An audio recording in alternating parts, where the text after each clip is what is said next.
Awakening with Brahma Kumaris. Namaskar. Welcome to Awakening with Brahma Kumaris. Welcome sister. Om Shanti. Om Shanti. आपका स्वागत है being bliss में. Thank you. हमने पिछले कई एपिसोड्स में ये बात की कि एडवाइस देना लेना, बाप बेटे को दे रहा है, मतलब पेरेंट्स चिल्ड्रन को दे रहे हैं, टीचर अपने स्टूडेंट्स को दे रहे हैं. लेकिन एक मैंने लाइन पढ़ी जो आपके साथ शेयर करना चाहता हूं मैं. Sure. Never base your life's decisions on advice from people who don't have to deal with the results. यानी आप अपनी लाइफ के डिसीजंस, जो इम्पोर्टेंट डिसीजंस है लाइफ के, बहुत ही महत्वपूर्ण, आप कोई चीज डिसाइड करना चाहते हो तो never base your life decisions on advice from people who don't have to deal with the results. वो तो एडवाइस दे के हमको चला गया और भुगतना तो मुझे है रिजल्ट का. राइट. तो मतलब जीवन के डिसीजंस जब लेने हैं तो कभी भी वो डिसीजन किसी और की एडवाइस पर बेस्ड डिसीजन नहीं होना चाहिए, एंड डेफिनेटली उन लोगों की एडवाइस पर बेस्ड नहीं जो आपके साथ उस रास्ते पे चलने नहीं वाले हैं. अब ये हम अगर जब सुनते हैं तो लगता है ऐसा कैसे हो सकता है. ऑब्वियसली हम एडवाइस लेते हैं, हम सारी उम्र तो एडवाइस ही लेते आए हैं, पेरेंट्स से, फ्रेंड्स से, संत महात्माओं से, बड़ों से, आसपास जो है उनसे, टीचर्स से जैसे आपने कहा.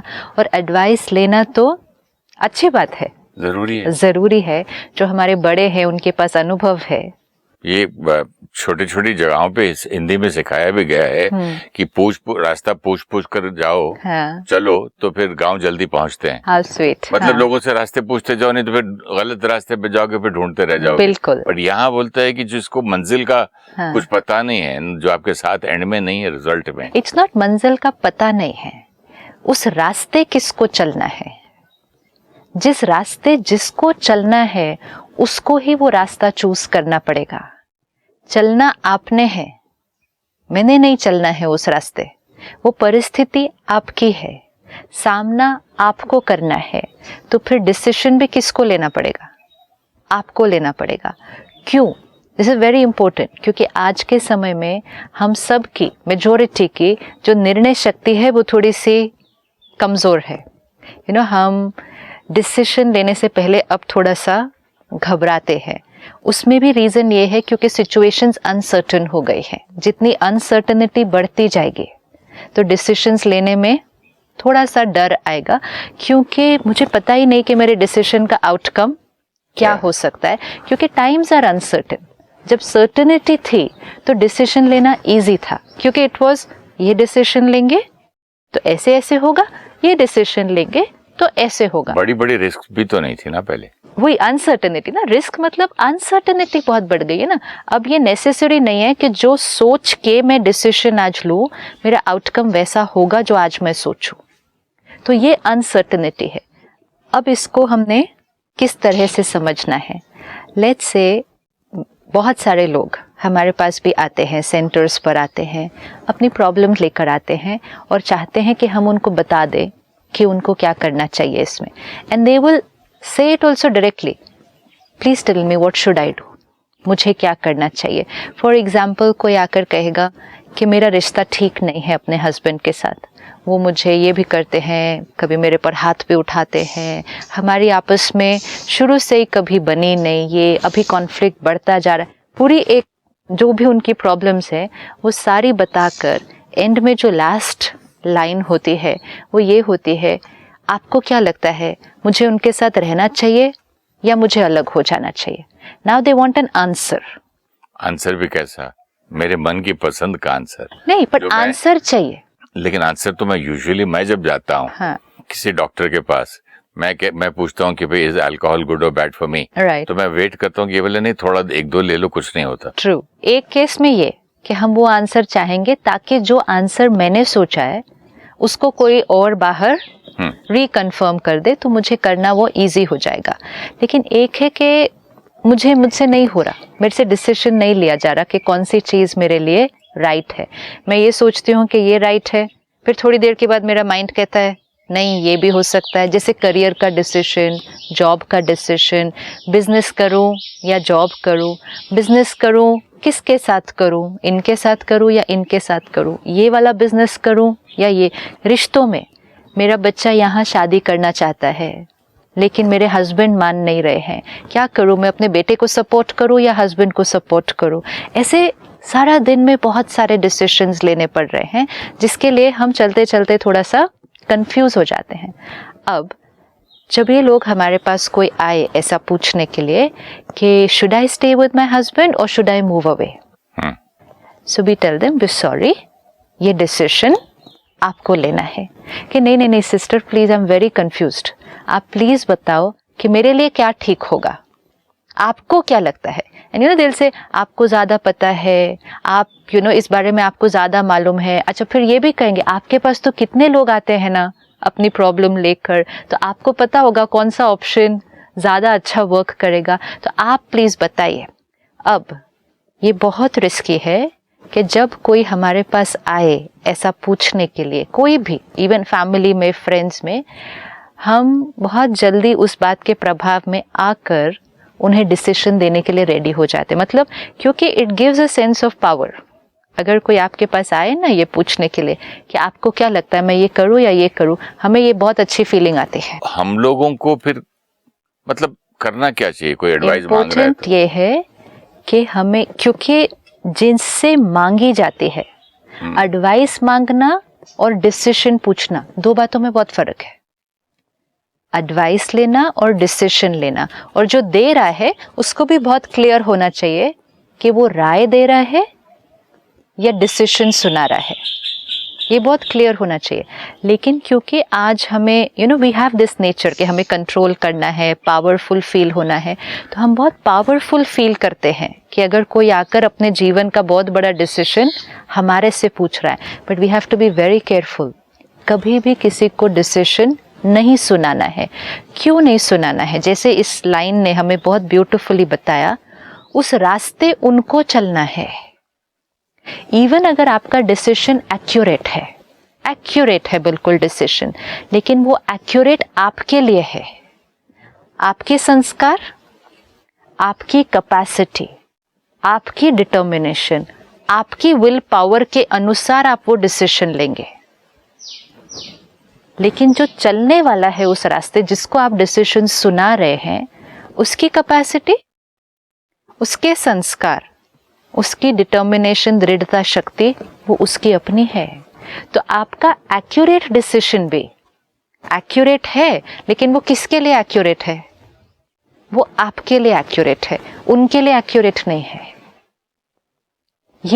ये जो अगर थिन लाइन समझ में आए, ये नहीं है कि हमारी राय सही नहीं होती, हमारी राय सही होती है, एक्यूरेट होती है, लेकिन वो किसके लिए एक्यूरेट होती है? क्योंकि हम अपने फिल्टर से वो राय देंगे ना, और मेरा फिल्टर किस चीज का होगा? मेरे संस्कारों का।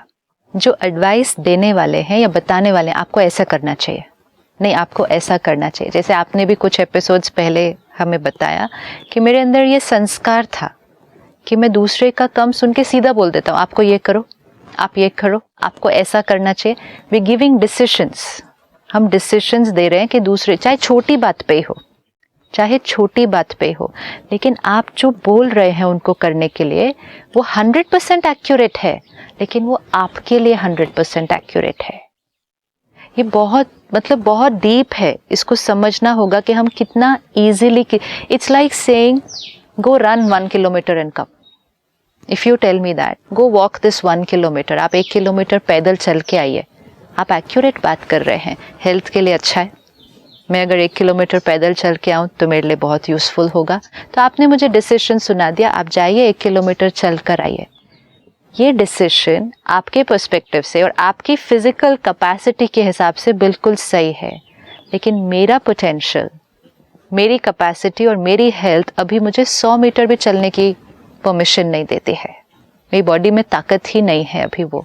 और अगर मैं आपका डिसीजन लेकर चलना शुरू कर देती हूँ, आई विल कोलैप्स, मैं गिर जाऊंगी। अगर मेरा बेटा फिल्म इंडस्ट्री के बारे में मुझसे कुछ पूछे तो मेरा 30-35 साल का जो एक्सपीरियंस है, 300-350 पिक्चरें की, तो मैं दूंगा नहीं, कभी तो मैं बोलूंगा बिल्कुल नहीं करना चाहिए आपको ये, क्योंकि मैं समझता हूँ कि he doesn't know yet. Right. तो आप एडवाइस देंगे ना, अनुभव आपका है, लेकिन वो सारे अनुभव को, हर परिस्थिति को आपने जैसा परसीव किया, आज आप उसको जैसा समझ रहे हैं और जो डिसीजन आप ले रहे हैं वो किसके संस्कारों के थ्रू है?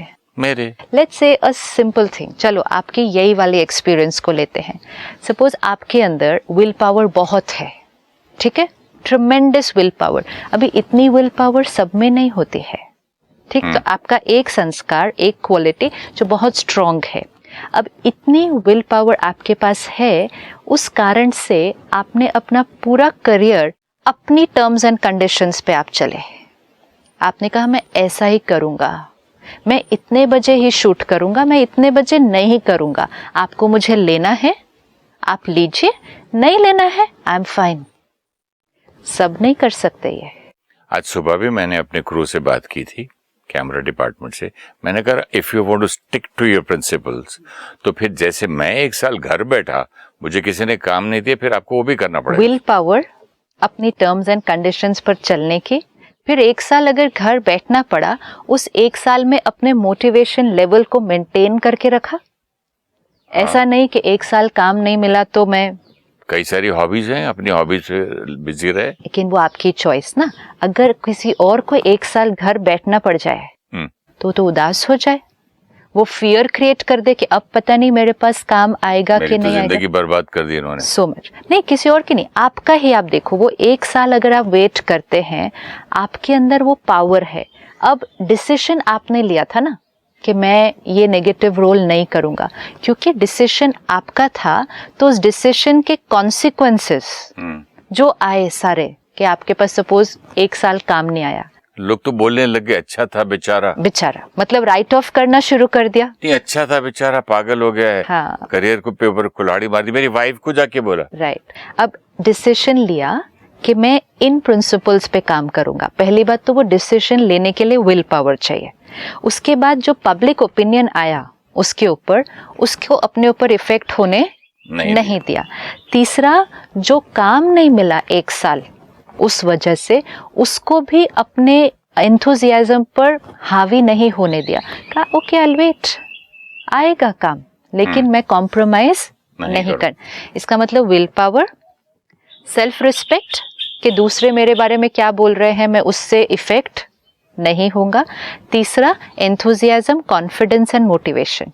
ये आपके पास सपोज 100 में से 90 मार्क्स थे आपके पास इन सारे सब्जेक्ट्स के अंदर, 90 मार्क्स आपके पास थे विल पावर में, सेल्फ रिस्पेक्ट में और सेल्फ कॉन्फिडेंस में, और इसीलिए वो डिसीजन आपके लिए 100% एक्यूरेट है।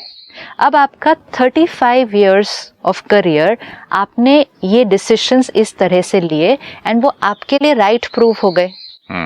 अब आपने कहा आज मेरा बच्चा अगर मुझसे एडवाइस मांगेगा तो मेरे पास 35 इयर्स का एक्सपीरियंस है, तो मैं उसको एडवाइस नहीं दूंगा उस बेसिस पर। 35 इयर्स का आपका experience based on your 90 marks in all these qualities. तो आपको जो एडवाइस दे रहे हैं, आपके 90 नंबर थे विल पावर, सेल्फ कॉन्फिडेंस और डिटर्मिनेशन में। पहले ये चेक करना पड़ेगा, अगर आप सेम एडवाइस बच्चे को दे दिए कि कुछ नहीं होता, डोंट सकम टू प्रेशर, बोलने दो लोगों को जो बोल रहे हैं, तुम अपना करियर अपनी टर्म्स एंड कंडीशंस पे चलाओ, तुम्हें झुकने की जरूरत नहीं है, तुम्हें रोल के लिए भी कॉम्प्रोमाइज करने की जरूरत नहीं है। मैंने किया, देखो मुझे आज मैं कहाँ पर हूँ। लेकिन जो बहुत बड़ा फैक्टर है, आपके 90 आउट ऑफ 100 थे उन 3 क्वालिटीज में, क्या बच्चे के भी 90 आउट ऑफ 100 होंगे इन 3 क्वालिटीज में? हो सकता है किसी में उसके पास 90 से ज्यादा है, क्योंकि उसके अपने संस्कार और क्वालिटीज होंगी, और किसी में उसके पास उससे कम है। हो सकता है उसके पास विल पावर उतनी है कि मैं कॉम्प्रोमाइज नहीं करूं। Anybody, we are saying anybody, friend हो, रिलेटिव हो, बेटा हो, उसके पास विल पावर है कि मैं कॉम्प्रोमाइज नहीं करूं, लेकिन उसके पास उतनी सेल्फ एस्टीम नहीं है कि जब सारी दुनिया मेरे को बोलेगी कि मैंने गलत लिया तब मैं तो भी स्ट्रांग रहूंगा। हो सकता है वो वैल्यू आपकी जितनी ना हो, आपके पास 90 हो, उसके पास 50 हो, हो सकता है आप 1 साल बिना काम के रहे लेकिन आपका उमंग उत्साह उतना ही बना रहा, हो सकता है उसका उमंग उत्साह उतना ना बना रहे, तो फिर आपका दिया हुआ डिसीजन उसके लिए राइट नहीं होगा ना। आपके लिए राइट था, आपके लिए 110% राइट था। आज आप जो राय दे रहे हैं वो भी 110% राइट है, लेकिन हम, that's why it says don't take the decision of those people who are not going to walk on that road. अच्छा, आपने जब 35 years में वो किया, परिस्थितियां अलग थी, समय अलग था, लोग अलग थे जिनके साथ आप डील कर रहे हैं। आज परिस्थितियां अलग हैं, इंडस्ट्री बदल जाती है, लोग अलग हैं जिनके साथ वो वर्क कर रहा है, और उसके अपने संस्कार अलग हैं। और एक बहुत बड़ा फैक्टर, आपके पास्ट कार्मिक अकाउंट्स अलग हैं और उसके पास्ट कार्मिक अकाउंट्स अलग हैं। जो डिसीजन आपकी फेवर में वर्क कर गया वो नॉट नेसेसरी होगा कि किसी और की भी फेवर में वर्क करेगा। उल्टा भी हो सकता है ना, एक साल आप घर बैठे रहो, लोग राइट ऑफ कर दें, भूल जाएं आपको। यस, फिर दिस इज व्हाट, उल्टा भी हो सकता है ना, कंप्लीटली बैकफायर कर सकता है। लोग भूल ही गए, भाई काम ही नहीं हो करना सकता चाहता। है, अच्छा हो सकता है और भी कई गुना ज्यादा अच्छा हो जाए कुछ, वी डोंट नो। हम ये नहीं कह रहे कि हमारा डिसीजन हमेशा दूसरे के लिए गलत प्रूफ होगा। इम्पोर्टेंट है हम डिसीजन अपने संस्कारों की कैपेसिटी से देते हैं, लेकिन जो सामना करना है जिसने उस परिस्थिति का, वो आपसे डिसीजन तो ले लेगा, आपसे ब्लेसिंग्स भी ले लेगा, लेकिन आपसे आपके संस्कार तो नहीं ले पाएगा ना। बट उस डिसीजन का जो रिजल्ट है, जो भुगतना पड़ता है, वो तो मुझे ही करना पड़ेगा ना, जिसने डिसीजन ली। Right. भले मैंने 10 आदमी से पूछ के ली, यस, दिस इज इट, भले मैंने 10 आदमियों से पूछ के ली, लेकिन मेरे को डिसीजन लेते समय ये क्लैरिटी होनी पड़ेगी कि मुझे भुगतना है उसका। भुगतना नहीं, गुड और बैड, गुड और बैड, रिजल्ट पे तो आप नहीं आएंगे ना मेरे। एंड मोस्ट इम्पोर्टेंट, मुझे इस डिसीजन को इम्प्लीमेंट करना है, ये डिसीजन मेरा है। नेवर एवर कैन बी से मैं उनके लिए ये कर रहा हूँ, उन्होंने बोला इसलिए मैं कर रहा हूँ। वाल्मीकि जी की स्टोरीज में भी बचपन में हम पढ़ते थे ये कि भाई जो भी आप कर रहे हो ठीक है, लेकिन इसका जो भुगतान, इसका जो फल है, गुड और बैड, हम उसके साथ भागीदार, आपके साथ नहीं आ सकते, राइट। अब इसको हर स्टेप पर देख सकते हैं। जैसे मैंने आपको शुरू में भी शेयर किया कि सपोज कोई आकर हमसे पूछे कि मेरे हस्बैंड ऐसे ऐसे हैं, मैं उनके साथ रहूं या अलग हो जाऊं। अब हमने क्या किया, बात सुनी, पर्सपेक्टिव सुना। पहली बात तो एक का पर्सपेक्टिव सुना, वो एक और क्रिटिकल पार्ट कि वाइफ का तो सुन लिया, हस्बैंड का पर्सपेक्टिव तो हमें पता ही नहीं है। हस्बैंड एक्चुअली क्या है, कैसा है, हमें नहीं मालूम, हम तो वो सुन रहे हैं कहानी जो एक तरफ से सुनाई जा रही है। अब सपोज वाइफ के अंदर 80% एडजस्टमेंट पावर है, राइट। मेरे से डिसीजन लेने आई, मेरे पास 60% एडजस्टमेंट पावर है, तो माय डिसीजन वुड बी आपको ऐसे व्यक्ति के साथ तो बिल्कुल नहीं रहना चाहिए, आपको तो बिल्कुल अलग हो जाना चाहिए, क्योंकि मेरी एडजस्टमेंट पावर, टॉलरेंस पावर कितनी है, 60 है, लेकिन उनकी टॉलरेंस पावर 80 है। अगर वो रहती तो वो कर लेती। यही बात मदर एंड डॉटर अगर आके बोले कि मेरा हस्बैंड ये कर रहे, तो देखो मैं भी तो बिना हस्बैंड की जी रही हूँ, पूरी लाइफ जीती हूँ, बिल्कुल झुकना नहीं, आप अटल रहो अपने पॉइंट्स पर। दिस इज इट, तो फिर this is why it's very critical. बाद में उसका भी झगड़ा हो जाएगा, मेरी माँ ने मेरी जिंदगी बर्बाद कर दी।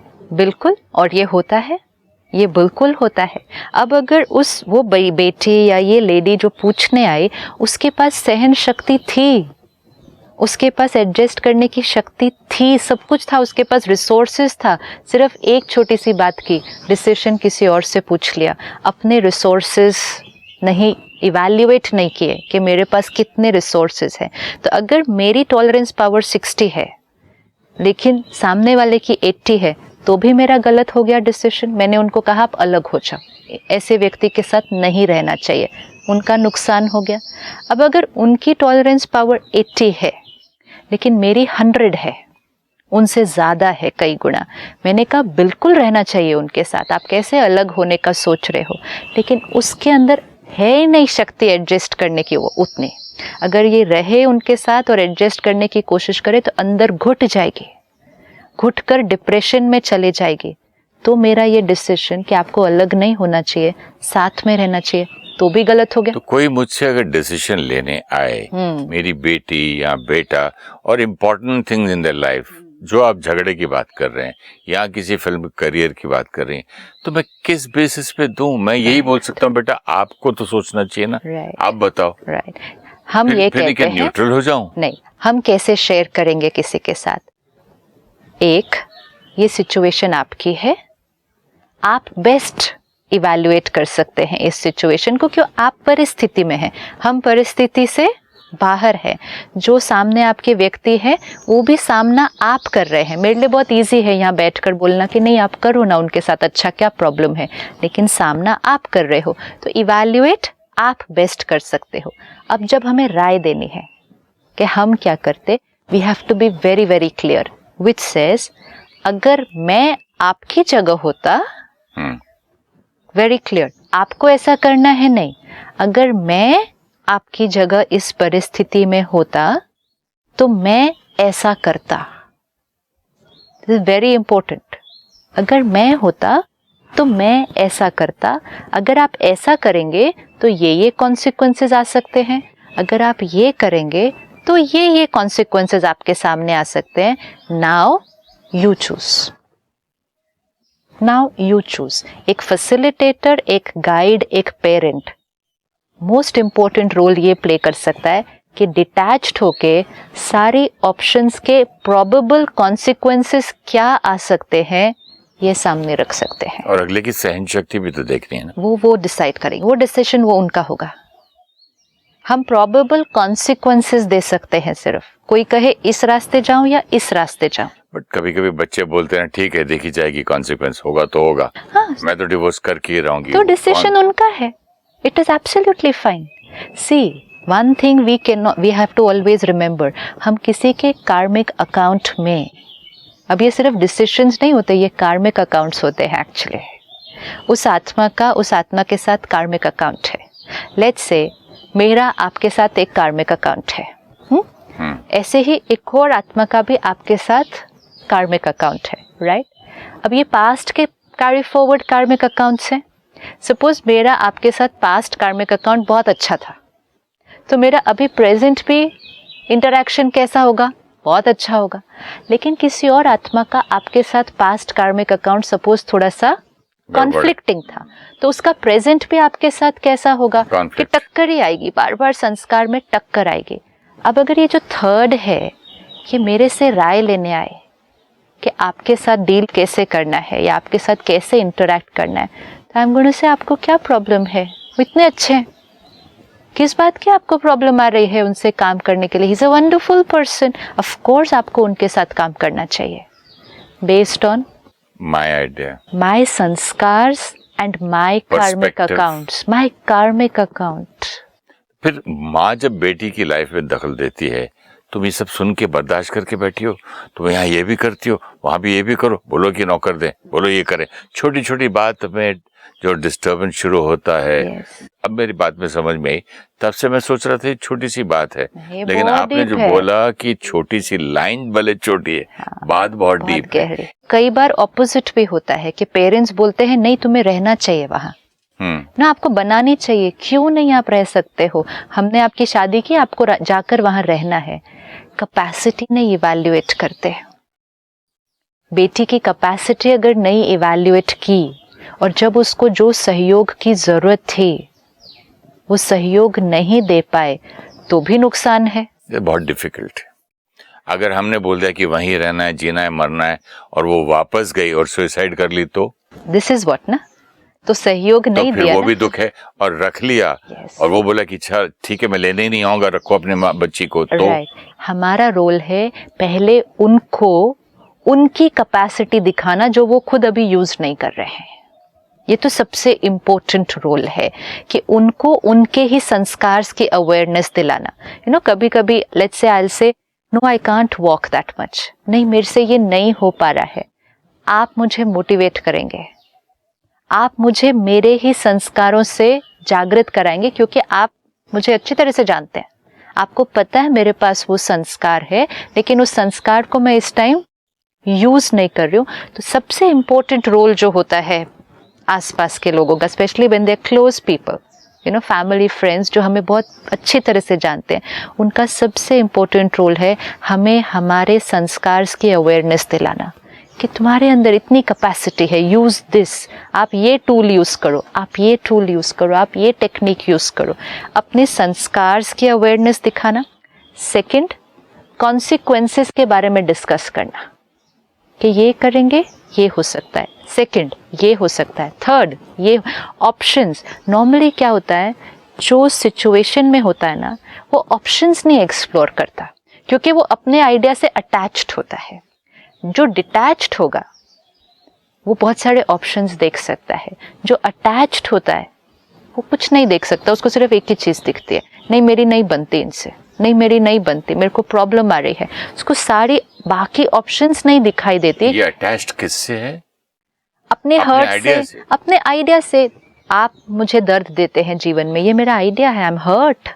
पहली बात तो मैं दर्द में हूँ, तो मुझे कुछ भी और ऑप्शंस दिखाई ही नहीं देते। रॉन्ग हो, yes, you are attached. I am hurt ना, I am so hurt right now. जैसे कुछ लोग आते हैं हमारे पास, वो कहेंगे नहीं मेरी बनती इनके साथ, मैं सोच रही हूँ अलग हो जाए, या पेरेंट्स बोलते हैं हम सोच रहे हैं अब हमारा बच्चा इनसे अलग हो जाए, हम उनकी शादी कहीं और करा देंगे। वो एक चीज देख रहे हैं सिर्फ, अभी सिर्फ एक ही चीज देख रहे हैं कि इनसे नहीं बनती, हम अलग हो जाते हैं। उनसे सिर्फ 2 मिनट भी अगर बात की जाए कि हाँ इनसे क्यों नहीं बन रही, क्योंकि इनके और इनके संस्कार में ट्यूनिंग नहीं है, एडजस्टमेंट नहीं हो रही। लेकिन आपका बच्चा यही संस्कार लेकर नेक्स्ट रिश्ते में जाएगा ना, यही संस्कार लेकर जाएगा। अच्छा, दूसरा जिसके साथ आप सेकंड टाइम रिश्ता जोड़ेंगे, वो अपना बंडल ऑफ संस्कार लेकर आएगा।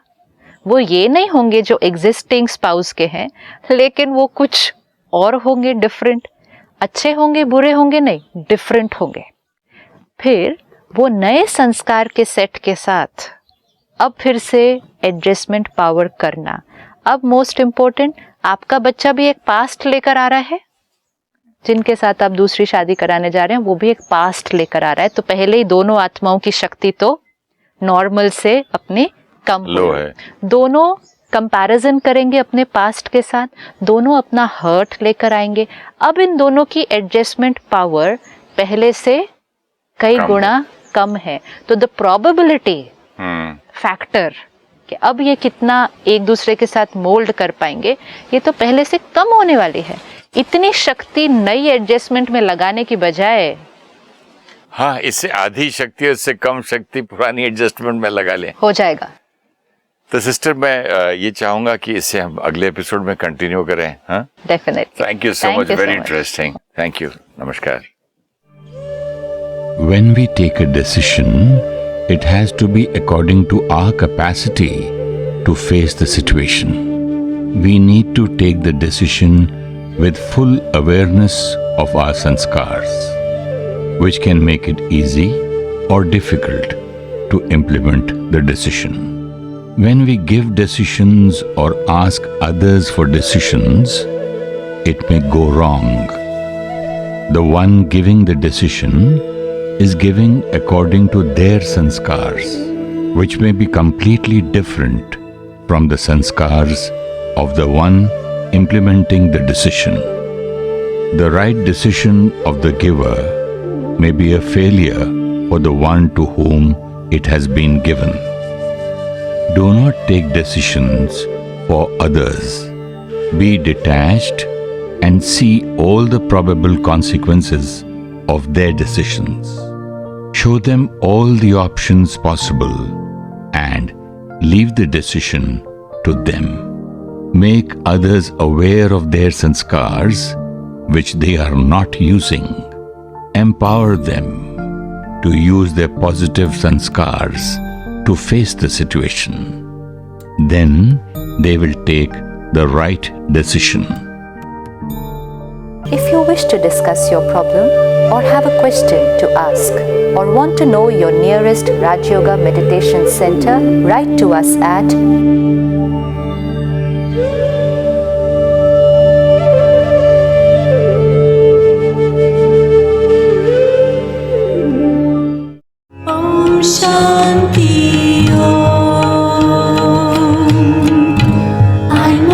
peaceful soul.